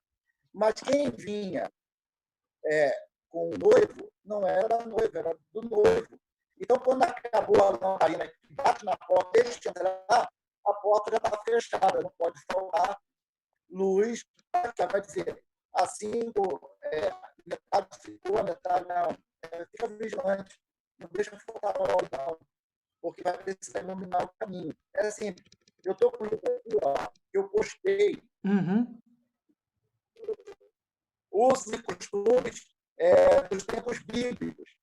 Usos e costumes do tempo bíblico. Está postado lá no grupo, dá uma olhadinha lá, porque aqui vai ter muitas informações que os irmãos podem usar para poder fazer a sua apresentação do seu sermão. Tá bom? E tu falou sobre outra coisa que agora acabou me fugindo também, além da parábola. Você falou outra coisa, que foi? Depois da parábola, eu estava comentando sobre. Na verdade, ainda era sobre a parábola, a questão de ter uma moral central, das pessoas desvirtuarem um pouco, e de Cristo. Em muitas parábolas, ele, como você falou agora no fim, ele explica a parábola. Então, se ele explica, o pregador até pode usar, mas não pode explicar uma coisa diferente do que Cristo explicou. Então, foi mais ou menos esses 3 pontos mesmo que eu comentei que você reiterou aí. Entendeu? Então, a gente tem... Assim, eu lembrei. A questão é que muitas coisas que estão na Bíblia, isso nós aprendemos lá em hermenêutica, muitas coisas que estão na Bíblia não são prescritivas, elas são descritivas, ou seja, não é para formar doutrina, mas sim para poder descrever alguma coisa. A doutrina ela só é doutrina se ela puder ter um texto só literal não forma uma doutrina. Assim como as pessoas viajam em alguns textos para poderem simplesmente manipular público, né? Eu sempre cito o exemplo lá, Jesus entra na cidade montado no jumentinho. Por que ele vem montado no jumentinho? Para se cumprir a profecia de Zacarias, que o nosso rei entraria na cidade montado numa filha de um jumento. Então, era para se cumprir, para dizer o quê? Ele veio para poder cumprir as profecias e mostrar a humildade dele. Jesus já humilde montado no jumentinho. O pregador pega esse texto dizer que Jesus, sentado no jumentinho como se fosse uma BMW. É complicado, né? Temos que nos atentar o que o texto realmente está querendo dizer, não é o que eu quero dizer. Eu não Uhum. posso fazer uma exegese deturpada, tem que fazer uma exegese. Né? Aquela questão da exegese heterogênea, né? Então, tem que tomar cuidado, porque às vezes eu pego um texto e brinco com o texto, faço malabarismo espiritual com o texto, e as pessoas que estão ouvindo, coitado, está achando que aquilo ali é a verdade absoluta, está vindo do público. Está vindo do público. Quem está falando é um pastor. Eu vou querer sair ali com a mente formada, né? Depois, para desconstruir isso e construir verdadeiramente, que é complicado. Pastor, agora no fim o seu áudio ficou um pouco baixo. Depois dá uma olhadinha aí para ver se não foi algum problema na conexão. Mas deu para entender. E realmente é engraçado às vezes a gente assistir alguns pregadores. Esse fato que você citou aí, já vi realmente muitos pregadores falarem sobre a entrada de Jesus em Jerusalém e... Bom, mas enfim. Os evangelhos, como comentei, como a gente estava comentando aqui, Lucas, ele dá esse foco nas parábolas. Quando você pega o evangelho de Mateus, o foco dele, a gente já comentou, é muito na vida prática. O Sermão do Monte, por exemplo, que a gente acha que é só o capítulo 5, mas na verdade ele se estende por mais alguns capítulos, é um sermão longo, é o sermão mais longo de Jesus na Bíblia. Ele traz muitos ensinamentos da vida prática, ele traz muitas coisas do cotidiano. E, na verdade, Jesus ele era muito focado nisso, né? As parábolas que ele usa, ele tira do cotidiano das pessoas. E o Evangelho, ou melhor, o Evangelho de Mateus, Jesus ele fala muito sobre isso, muito sobre a prática das obras. Você vai ver, por exemplo, ali, quando ele fala que quando ele vai falar dos pequeninos, né, que teve nu e não me visitaste, tive fome e não me deste de comer, tive encarcerado e não fosse me ver na prisão. Tudo isso ele vai falar no Evangelho de Mateus. Independente de falar, de explicar aos pequeninos, o que eu quero colocar aqui é a aplicação prática. Quando ele vai falar sobre, se alguém te obrigar a caminhar uma milha, caminha duas. É porque o soldado romano podia pegar qualquer um que estivesse na rua, igual ele fez com Simão para pegar a cruz de Jesus e ajudá-lo. Ele podia pegar qualquer um na rua. Vem cá você, vem, pega essa minha bolsa aqui e me ajuda a carregar. Ele era obrigado a carregar por uma milha. Então, quando Jesus está dizendo, se alguém te pedir uma milha, caminha duas. Se alguém te pedir a túnica, a capa, dá também a túnica. Quer dizer, são coisas normais do dia a dia que para nós hoje, se você não tem esse conhecimento histórico, parece meio sem sentido, né? Ou então alguém vai interpretar de uma outra maneira. Aquilo eram eventos reais do dia a dia, onde Jesus diz, olha, você deve agir dessa forma. Vou dar um outro exemplo aqui. É claro que aí fica parecendo que é uma alfinetada em alguém. Gente, não é nunca alfinetada em ninguém. Se alguém estiver ouvindo o vídeo ou transmitir ou gravar, mas é muito interessante quando a gente vê Jesus falando assim. Oi? Pastor Gilson, na realidade, a gente não alfineta ninguém. Não, A gente nunca. pega estudo de casos. Isso. Estudo de casos. A gente vê coisas na igreja que a gente não pode falar uma questão de ética, mas na sala de aula pode servir como exemplo.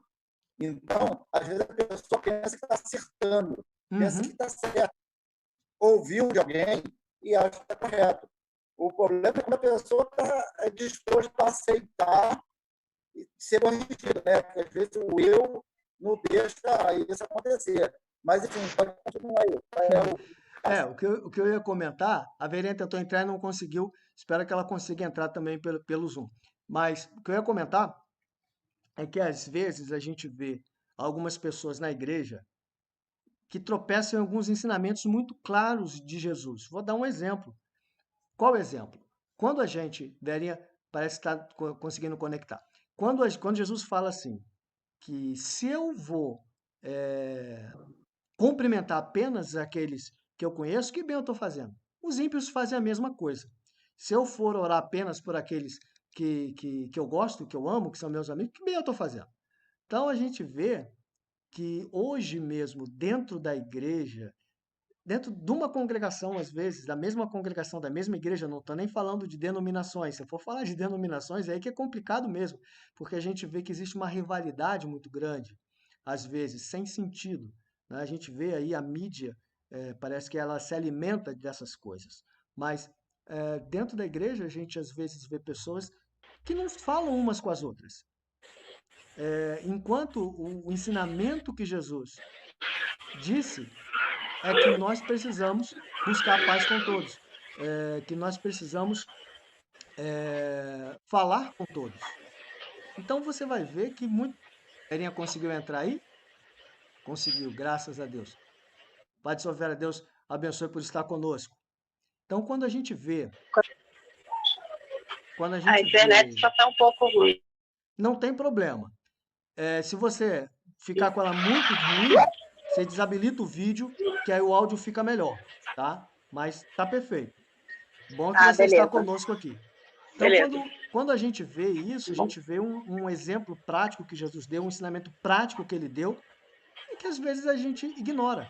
Então, a gente tem que ler o Evangelho de Mateus com essa visão de que ali são exemplos práticos. O Pai Nosso, né, o exemplo de oração, não é a oração modelo, mas não é que ela deve ser sempre orada, é o exemplo de oração, é o modelo de oração. Jesus ele expõe ali o que uma oração deve ter, né, que ela tem que ter a parte de petição? Tem que ter a parte intercessória? Tem. Mas que tem que ter a parte de adoração, tem que ter a parte de humilhação. Afinal de contas, você está se dirigindo ao Senhor dos Senhores, ao Rei dos Reis, ao Todo-Poderoso. Então, é um modelo, é um exemplo de oração que nós precisamos seguir quando vamos falar com Deus. E aí você vê, às vezes, uma ou outra denominação, um ou outro líder ensinando coisas tão diversas. Pastor Rubens, acho que ele teve problema com a internet, ele caiu. Espero que ele volte a estar conosco em breve. Então você vai vendo aí pessoas desprezando ou não dando crédito a exemplos ou a ordens muito diretas e muito simples de Jesus, que estão lá no Evangelho. Então nós precisamos ler os 4 evangelhos, nós precisamos nos atentar ao que cada um tem como foco, seja o ensinamento prático de Mateus, seja o ensinamento filosófico de João, seja o ensinamento mais com essa pegada histórica e educacional de Lucas, mas nós precisamos pegar todos os 4, ler todos os 4, para podermos chegar à visão perfeita do Evangelho. Se eu privilegiar um texto em detrimento de outro, eu não vou ter essa visão, eu não vou conseguir observar a maravilha que é. Se você pega, por exemplo, o Evangelho de João, isso fica também muito fácil de se perceber pelas suas cartas. João, ele é o discípulo amado e ele fala muito de amor. Quando você vê a primeira carta de João, a segunda carta de João, ele fala muito de amor. E no seu evangelho não é diferente. Quando você pega o capítulo 17, 18, 16, 17, 18, Jesus ele fala muito sobre isso. Ele fala muito sobre o amor, né? O capítulo 20, quando ele tem aquele trocadilho, pena que o pastor Rubens caiu, se ele conseguir voltar, a gente faz um bate-bola rapidinho sobre isso, que eu acho legal.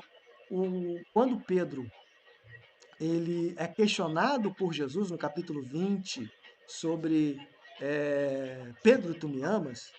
Eu já vi muita gente falar muita coisa sobre esse texto, falando pode haver uma certa equiparação com as 3 vezes que Jesus foi negado por Pedro? Pode, mas o texto ali tem uma outra relevância, uma outra.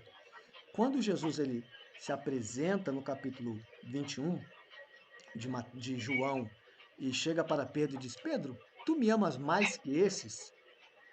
E Pedro fala assim: Sim, Senhor, eu te amo, tu sabes que eu te amo. Aí Jesus pergunta a segunda vez: Pedro, tu me amas? Aí Pedro vai responder assim: Senhor, eu te amo, tu sabes que eu te amo.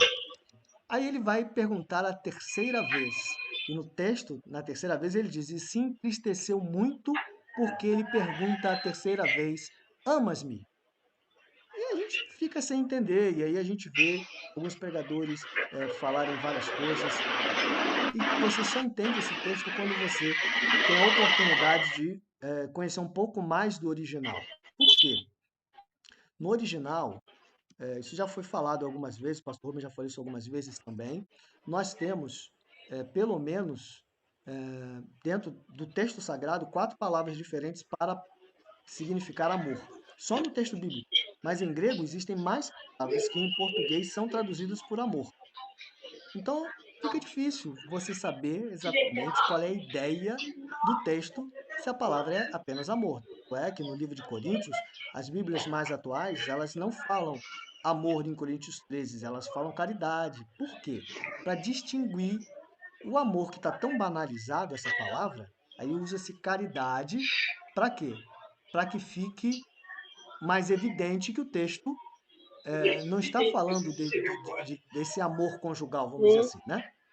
E aí João vai dizer assim, Pedro, tá voltando aí o pastor Rubens.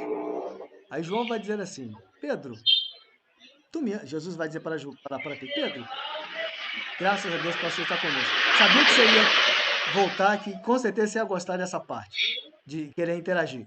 Quando Jesus pergunta para Pedro assim, Pedro, tu me amas mais que a esses? Mais próximo do original, Jesus está perguntando assim, Pedro, você me ama incondicionalmente, com amor ágape, com amor divino, mais do que você ama todos os outros discípulos? Aí Pedro ele vai responder, no texto em português aparece assim, sim, Senhor, tu sabes que eu te amo. Mas no texto original, ele não responde para Jesus dizendo que o ama. Ele diz assim, Jesus, eu gosto do Senhor como um amigo. Eu gosto do Senhor. Eu lhe amo como amigo. E aí Jesus pergunta a segunda vez, Pedro, tu me amas incondicionalmente, com esse amor divino? E aí Pedro vai responder para Jesus assim, Senhor, tu sabes que eu te amo como amigo. A terceira vez, aí na terceira vez, João vai dizer, e Pedro se entristeceu muito porque Jesus pergunta a terceira vez. Mas Jesus só pergunta a terceira vez, e quando Jesus vai perguntar a terceira vez, ele já não pergunta mais. Pedro, tu me amas incondicionalmente? Ele vai dizer assim, Pedro, então quer dizer que você gosta de mim, né? Você gosta de mim como amigo. E aí Pedro vai responder, Senhor, tu sabes tudo. Tu sabes que eu te amo como amigo, que eu te amo filéu, eu não te amo ágape. Então, quando ele vai se entristecer, ele se entristece porque Jesus, ele primeiro pergunta, você me ama? Depois pergunta, você me ama? Depois ele pergunta, então você gosta de mim, né? Aí ele cai em si. Ele não se entristece por causa da pergunta. Ele se entristece porque ele vê a sua realidade. Ele vê que Jesus estava, vamos dizer assim, questionando, inquirindo, cutucando, porque queria mais dele. Então, é um texto, é um dos vários textos, que se você tem um pouquinho mais de conhecimento, de cuidado com o original, você tenha uma visão melhor da situação. Aí você vai ver gente falando várias coisas, e não vou dizer que não tem significado, tem, as pessoas, toda palavra, todo ensino tem algum tipo de significado, mas eu fico, às vezes, meio preocupado quando você deturpa muito o texto. Quando você tem um significado, o texto tem um certo significado, tem uma certa relevância, tem uma certa intenção, e você, na sua pregação ou na sua exposição, leva o texto para o outro lado, né? Não sei se o pastor Rubens vai querer interagir. A gente já fez até umas brincadeiras com esse texto, né? Esse texto ele é interessante porque quando Jesus vai perguntar para ele, a palavra, o português, você fala de sangue, só tem sangue. Sabe que é aquele negócio vermelho lá que escorre no corpo. Você fala de carne, é aquela carne que tu compra no mercado. Mas no grego não é assim. No grego existe vários significados para sangue, vários significados para carne, vários significados para amor, vários significados para alma, né? Então, quando ele fala ali, Pedro, tu me ama, ele está falando do filéu, perdão, Do ele está ágape. falando do agapão, né? Do ágape. Ele fala, Pedro, tu me agapão, ou seja, tu me ama com amor de Deus. Pedro vai responder com filéu, com amor de irmão. Ele vai dizer, Senhor, eu te filéu, Senhor, eu gosto, eu te amo como irmão. Mas Jesus não queria saber disso. Aí Jesus pergunta novamente, Pedro, tu me agapão, tu me ama com amor de Deus. Pedro vai responder novamente com filéu, vai responder com amor de irmão. Senhor, eu te filéu, eu gosto de você. E depois Jesus vai trocar, vai fazer um trocadilho. Ah, Pedro, então você gosta de mim? Você me filéu? Aí Pedro vai se entristecer, vai cair em si e vai dizer, não, Senhor, eu te agapão, ou seja, eu te amo. Ele vai entender o chamado naquele momento e Jesus vai dizer para ele, agora, Pedro, então tu faz o seguinte, agora você pega as minhas ovelhas, né, e vai apacentar o meu rebanho. Porque agora você entendeu que esse amor, o que é o Evangelho? O Evangelho é amor. O Evangelho é amar, né? Não adianta eu amar quem me ama. Eu tenho que amar aquele que não me odeia. Ele vai ter o ensinamento dele. Então, essa questão aí do grego traz muito problema para os pregadores também, porque vão viajar também e dizer a questão de será que se eu disser para o pastor Gito que eu amo ele, pastor, eu te amo. Aí as pessoas que vão estar me ouvindo vão achar, aí, pastor Rubens, sei não, acho que o pastor está querendo desmunhecar, está dizendo que ama outro homem. Não, mas porque o nosso amor só se traduz por paixão. Uhum. E como vai para o grego, lá nas escrituras, vai ter amor familiar, amor de Deus, amor de irmão, amor de esposa e esposo. Então, esse que é a complicação. Por isso que o nosso curso tem o curso de grego aí, quando vocês forem para o bacharel, tem o grego para estudar. Isso aí. Isso aí. O Jefferson, ele está com a gente pelo YouTube. Aí ele, inclusive, o pastor Dias também caiu pelo Zoom, está no YouTube. Oi? O pastor Esdras, ele está no YouTube. Aí, ó, o nosso material. Esse material aqui é de Atos. O pastor Júlio já está querendo vir aqui buscar. Atos já está aqui comigo. Pastor Júlio vai dar. E para o terceiro ciclo, cosmogonia bíblica, que é Gênesis. Olha o tamanho do bichão, a diferença. Vamos dar para os irmãos perceberem, vamos botar assim. Ó, quase 3 vezes. Olha que quando for para o terceiro ciclo, vai estudar esse aqui, que é a matéria que eu vou ministrar a partir de sábado que vem. E o pastor Gilson vai estar ministrando esse bichinho pequenininho aqui. Só que na outra matéria, o pastor Gilson vai ministrar grego. Olha aí. A hora que vocês acabarem a aula lá no médio, dá um pulinho lá no grego, já começa a pegar alguma coisa. Vão orando por nós, porque... Quem já está pronto os testes, já pode vir. Sábado que vem eu vou abrir aqui a secretaria para pegar Atos e pegar Gênesis. Tá? Então, sábado que vem, quem já está terminando, tiver facilidade de vir, eu já distribuo. Agora, quem não tiver, sábado que vem, a gente vai abrir a secretaria da mesma forma que eu, para fazer aquele trabalho de secretaria. Tá?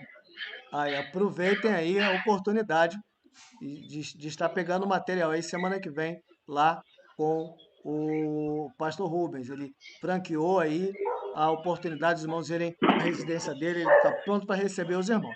Mas aí o Jefferson ele está com a gente pelo YouTube e ele pediu para nós explicarmos em Marcos 4:12, uma passagem que realmente para nós fica talvez um pouco difícil de entender, porque Jesus ele vai dizer assim, o Marcos vai dizer que Jesus ele falava em parábolas para que aqueles que ouvissem não entendessem, não se convertessem, não se arrependessem e não fossem salvos.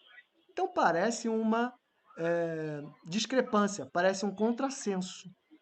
Mas não é, é porque tudo que parece um contrassenso, tudo que parece discrepante para nós que falamos português. Quando você pega o texto mais próximo do original, você conhece um pouco mais da cultura, um pouco mais da estrutura da linguagem, aí você entende. Quando Marcos vai falar ali, Marcos 4:12, para que ouçam e não entendam, não é que houvesse interesse em Deus que aquilo ficasse oculto. Não. Ele falava, inclusive, em parábolas para que as pessoas simples pudessem entender.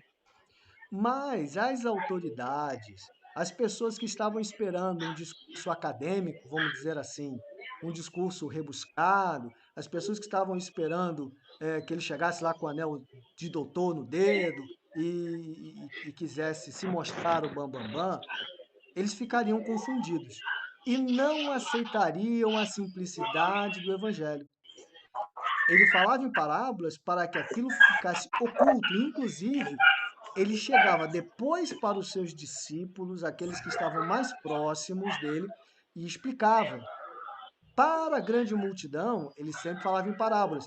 Assim, os fariseus, os saduceus, eles ouviriam e não entenderiam. Não que eles não tivessem faculdade suficiente mental para entender. Não. É porque assim eles ficariam confundidos. Então, quando o texto diz que ele falava em parábolas para que eles não entendessem, não se convertessem, não é que havia interesse em Deus que eles ficassem de fora. Não. É porque a sua vaidade, a sua arrogância, a sua falta de humildade que servia ali para impedir, servia de barreira para que as palavras de Jesus fizessem sentido, alcançassem o coração. Eles ficavam parados na cabeça dele, não descia para o coração. Tá? Não sei se o pastor Rubens vai querer acrescentar. É assim, Jefferson, imagina uma coisa. Eles estavam tudo querendo uma forma de prender Jesus. Então Jesus vai e começa a falar em parábolas. Vai dizer que você nunca conversou com alguém e de repente tinha alguém ouvindo e você teve que falar em parábolas, né? Você teve que falar de uma forma que as pessoas que queriam ter o mal não entendessem. Então, já vou. Então, o pastor Júlio já está aqui querendo pegar o material dele. Aí. Então, Jesus ele vai falar de uma forma que aqueles que queriam ouvir para a salvação entendessem e aqueles que queriam ouvir para prender Jesus não entendessem. Então, os inimigos não poderiam entender, mas aqueles que realmente estavam querendo a palavra a entenderiam. Por isso que ele falou em parábolas. Acredito que você também, em algum momento, já falou em parábolas também, para não ser questionado, não ser mal interpretado, né?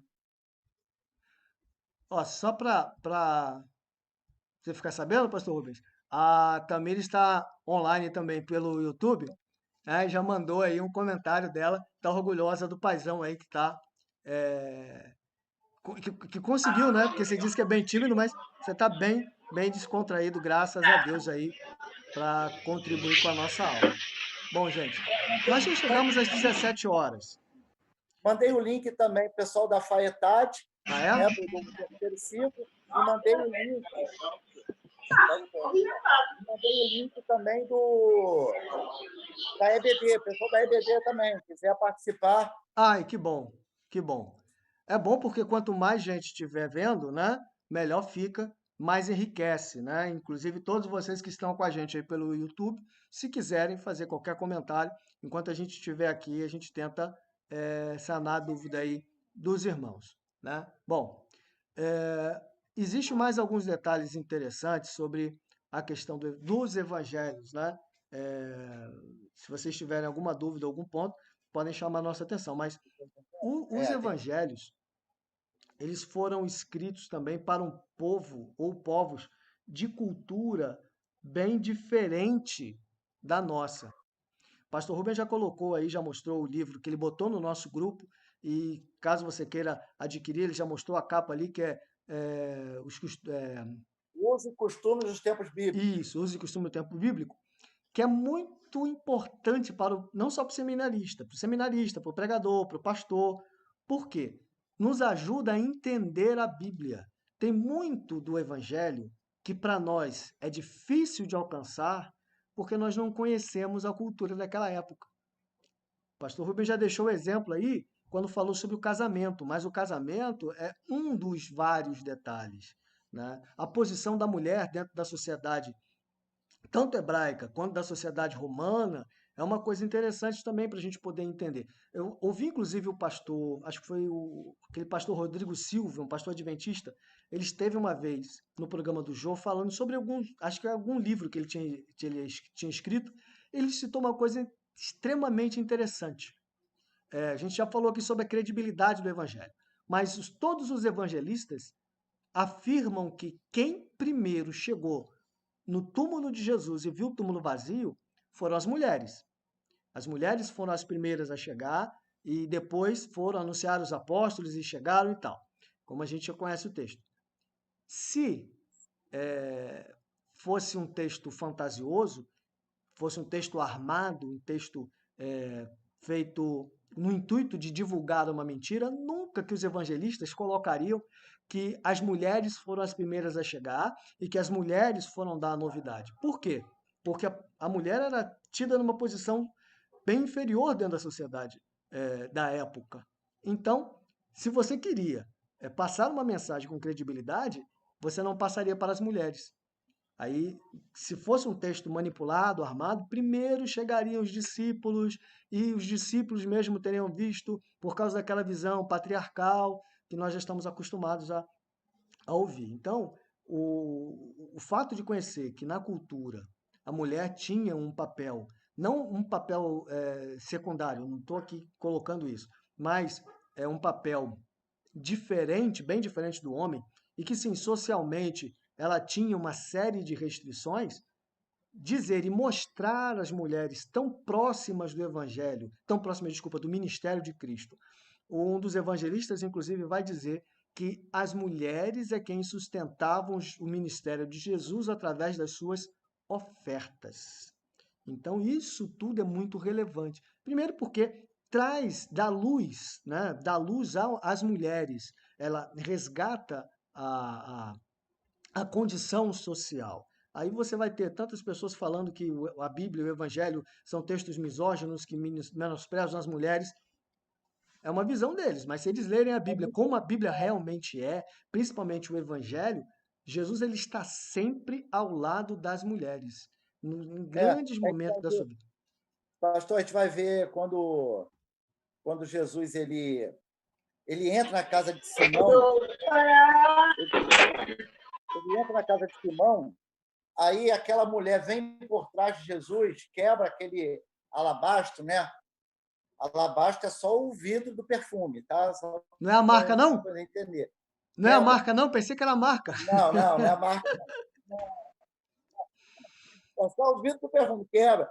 E ela vai lavar os pés de Jesus e secar com seus cabelos. Aí Jesus vai ser criticado, né?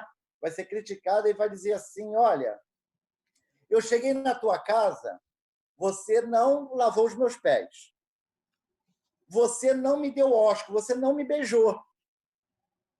E essa mulher, pelo contrário, essa mulher, desde quando eu entrei aqui, ela não para, né, de lavar os meus pés, enxugar o cabelo, pega mais o coisa, e ele vai criticar justamente porque nesse conceito patriarcal, aquela mulher jamais poderia chegar por trás de Jesus daquela forma e soltar os cabelos. Uhum.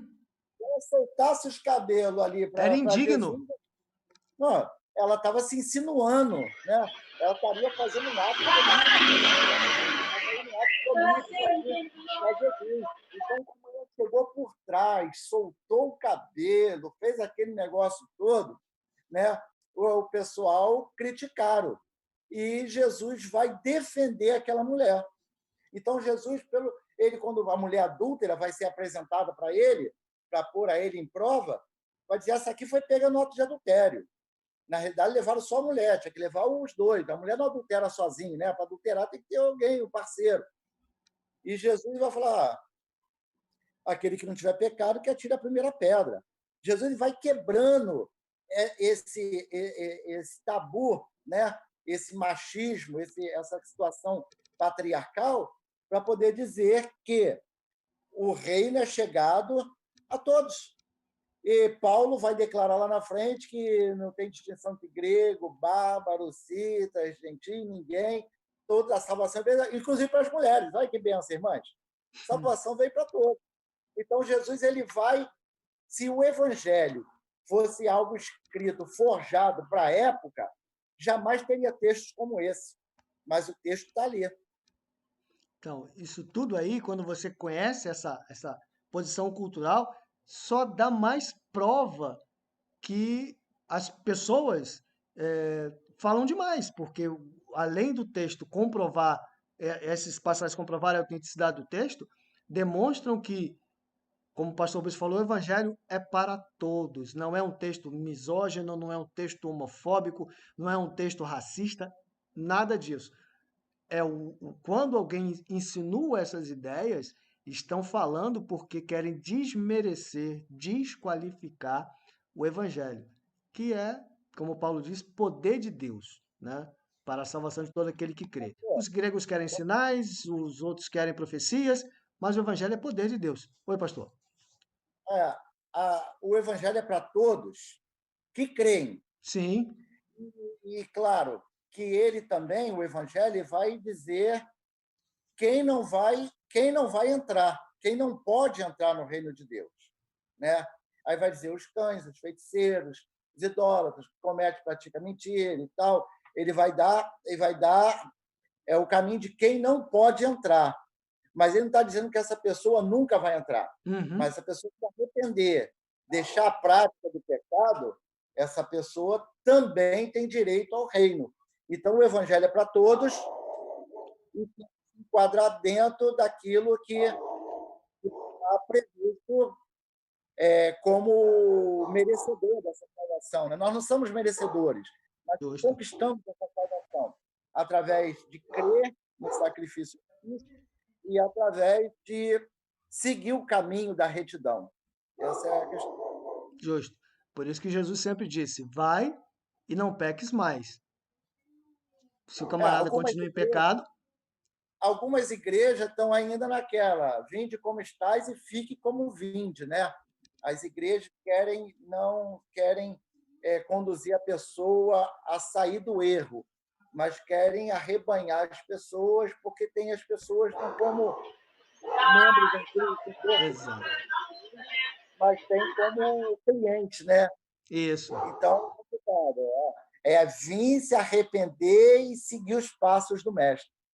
Coisa difícil, coisa difícil. Mas, aproveitando que a irmã Vera está conosco, Verinha, você tem algum comentário? Teve alguma dificuldade? Teve alguma dúvida que surgiu aí ao longo da disciplina? Alguém comentou alguma coisa contigo? Você acha que vale a pena passar aí para nós? Não, na verdade não. Não tem nenhum comentário, nenhuma dúvida a fazer, não. Terça-feira devo estar entregando o meu teste. Ai, que bom, que bom. O Gilberto veio aqui entregar, quando o primeiro veio entregar, e ele falou que gostou muito da matéria. Ele falou que foi a melhor matéria dele aí, do seminário, por enquanto, e que ele iria ler novamente o livro. Que bom. Esperamos que ele leia, né? Que bom, que bom. Isso é importante, isso é importante. Bom, queridos, já são 17h10. O que eu gostaria de comentar com vocês foi isso. Eu sei que a irmã Gisele não entrou desde o começo, a irmã Verinha não, mas a gente já tinha aqui, estávamos com o pastor Júlio, o pastor Esdras, a gente já tinha feito algum comentário prévio de algumas coisas, mas até aqui era o que eu tinha planejado de apresentar para vocês e ouvir as dúvidas. Inclusive, o Jefferson agradeceu pela explicação, pastor Rubens, ele agradeceu ali pelo YouTube. Quero agradecer a todos que estiveram conosco e não sei se o pastor Rubens tem algum comentário a fazer e a gente vai estar terminando logo em seguida. Anúncio. Importante, importante. Importante. Com quem está o caderno de oração, favor, sábado que vem, acredito que a gente vai estar em recesso ainda, né, pastor? Pelo jeito, sim. Né? Sim. Vamos estar em recesso ainda? Sim. Então, eu vou deixar aberto aqui, sábado que vem, 3 horas, nós vamos funcionar a secretaria aqui na garagem, igual funcionou no outro mês. Aí, quem tiver com o caderno de oração, traga, para a gente poder passar para outra pessoa.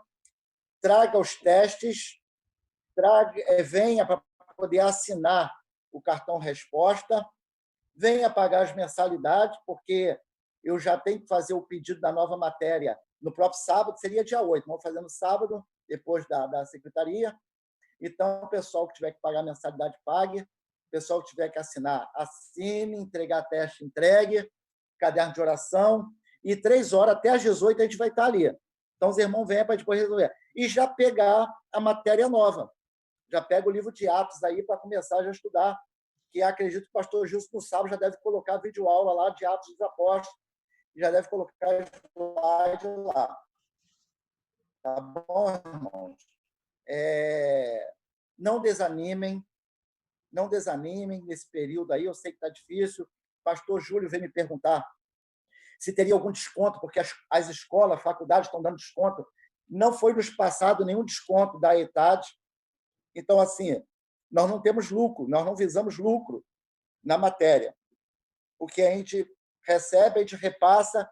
Se eu der qualquer desconto, vai faltar para a gente poder pegar a matéria, porque a ETAD não nos passou. Se a ETAD nos passar qualquer desconto, a gente passa. O que eu posso fazer? Já falando aqui ao vivo com o pastor Gilson, nem falei com ele, mas acredito que ele vai aceitar, devido a essa situação, passando do dia 15, a gente não vai botar acréscimo nenhum, tá bom assim, pastor? Está aprovado. Tá então, aprovado. a gente não vai botar acréscimo. Passando do dia 15, a gente não vai botar acréscimo devido à pandemia. Mas a ETAD não passou nenhum desconto para a gente. Então, infelizmente, não podemos passar nenhum desconto. Nós não temos fim lucrativo. Eu não recebo salário para dar aula, pastor Gilson não recebe salário, irmã Vera não recebe salário, irmã Vânia não recebe salário, não temos salário. O que a gente faz é por amor, para formar obreiros e leigos para a seara do Senhor. Tá? Então, conto com os irmãos a partir de sábado, a partir de hoje. Quem quiser já vir aqui, entregar o teste, assinar, pegar o livro, pegue. Pagar mensalidade, venha.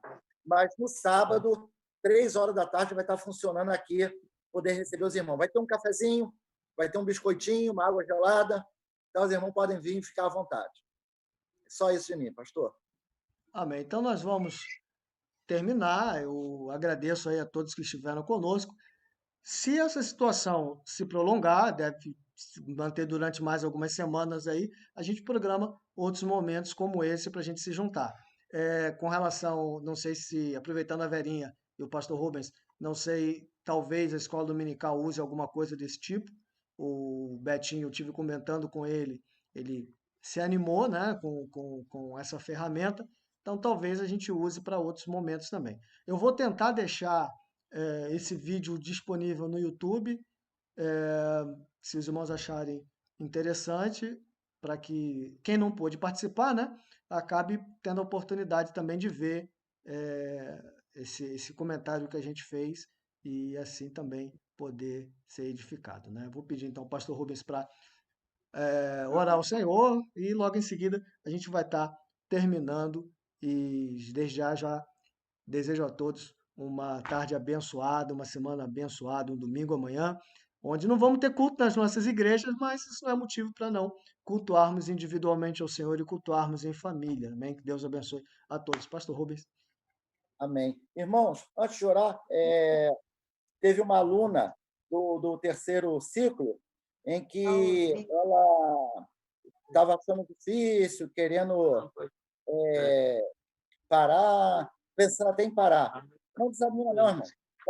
Qualquer dificuldade, nos procure. A gente está aqui para ajudar. Tem matéria que é um pouco mais difícil para uns, mais fácil para outros, tem outras matérias. Então, cada um se identifica com a matéria. Então, não vamos desanimar, não. Vai passar, aquele contato, estarmos juntos, vai voltar a ter. Esse momento, prossiga adiante, sem olhar para trás e sem desanimar. Tá bom, meus irmãos? Vamos orar? Então, Então, feche seus olhos, curva sua cabeça e oremos a Deus. Pai, te louvamos, te glorificamos, Senhor, por estarmos falando do teu reino, do teu evangelho. Muito obrigado, Senhor, pela vida daqueles que foram alcançados e que serão alcançados através da divulgação desse vídeo. Que possamos, em Cristo, ter a nossa mente, Senhor, iluminada, ter a mente do Senhor Jesus Cristo. Pai, abençoa, Senhor, cada aluno, abençoa, Senhor, a diretoria desse seminário, abençoa, Deus, pastor Gilson, continua abençoando, continua guardando, Senhor, dando cada dia mais intrepidez e ousadia na tua palavra, nos ensina. Permita-nos, ó Deus, que possamos colocar em prática aquilo que nós aprendemos. E, Senhor, que possamos ser verdadeiramente obreiros aprovados, que não tem que se envergonhar, que não tem a palavra da verdade.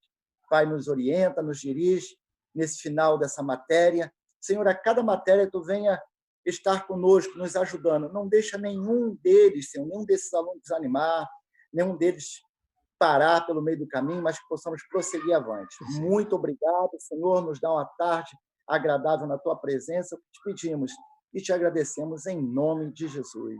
Amém e amém. Deus abençoe a todos. Amém, queridos. Vou terminar a reunião, mas até a próxima. Deus abençoe todos os irmãos. Amém. Amém.